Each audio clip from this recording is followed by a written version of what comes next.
It is 1982, and America faces a world of tension and unrest.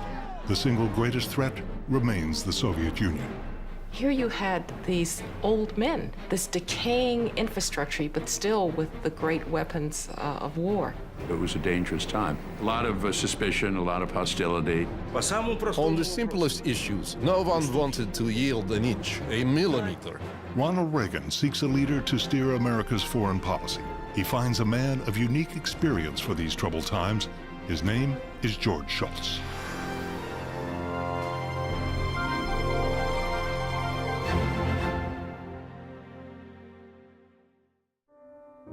Major funding for this program was provided by the Annenberg Foundation, the Stephen Bechtel Fund, Doris and Donald Fisher, John A. Gunn and Cynthia Fry Gunn, the Charles and Ann Johnson Foundation, Peter G. Peterson, Charles Schwab, and Ambassador Thomas and Barbara Stevenson.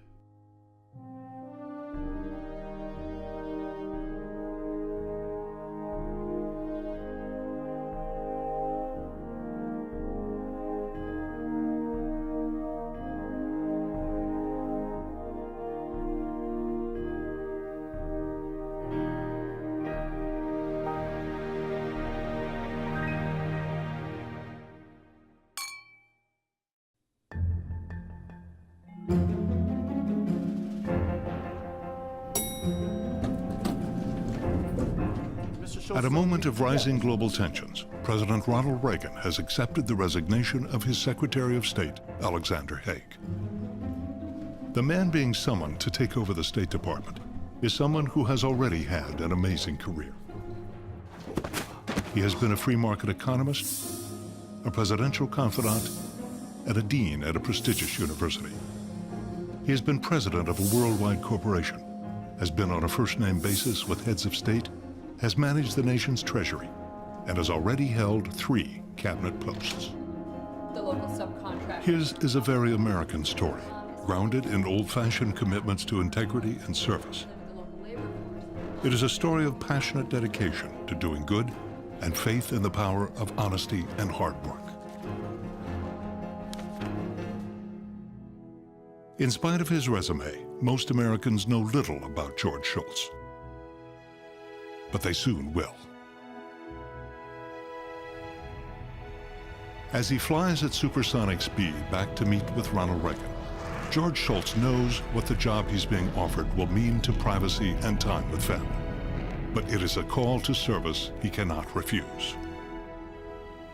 If a president asks you to do something and you feel you are reasonably competent to do it, then I feel as though you have a duty to serve.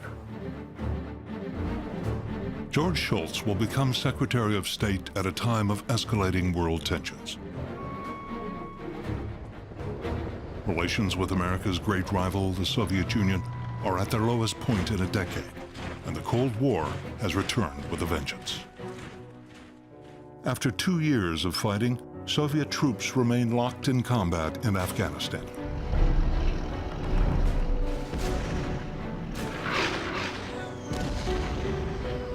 The Soviets are also backing wars of rebellion in Yemen, Mozambique, and Angola. In Russia, SS-20 nuclear-armed missiles are now aimed at Allied targets in France, England, and Germany. Halfway around the world in Central America, right-wing militiamen known as Contras are fighting to unseat the communist-leading government of Nicaragua. After decades of friendship, the United States has a new enemy in Iran. The Ayatollah Khomeini remains unalterably hostile to American interests. And in Lebanon, the entire Middle East threatens to explode over a bloody civil war that now rages out of control. A world full of conflict and suffering will offer George Shultz an intimidating array of diplomatic challenges. But the new Secretary of State has always thrived on challenge.